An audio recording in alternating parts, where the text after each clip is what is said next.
Beograd još uvek glavni grad mrtve Jugoslavije. Ubistvo generala Mihajlovića je specifično po tome što je sudsko ubistvo. Čuvate eksponate čoveka koga ste slavno ubili, je li tako? A u isto vreme nema podataka gde je ubijen. Sad pazite, ima naočara, ima, ne znam, novčanika, ima već čega, a mi ne znamo gde je čovek ubijen. Kao da živimo u nekom zaumnom pozorištu. Ako je Draža bio saradnik okupatora, zašto se onda taj isti okupator toliko trudio da ubije svog saradnika? Šta god da je radio, njemu više spasa nije bilo. I to je ono tragično.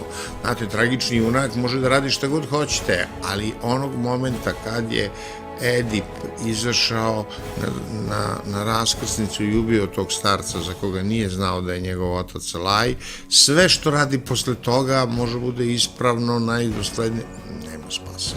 To je taj udar sudbine. Jedna ideologija komunistička, ona ima svoj bilans, taj bilans je negativan po srpski narod i Dobrica Ćosić.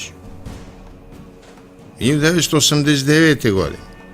Znači, gotovo je. Vidi svi da je raspad države na vidiku, izjavljuje da bi sa svim poraznim ishodima njegove partizanske biografije i komunističke revolucije, on iznova išao da ratuje protiv čega.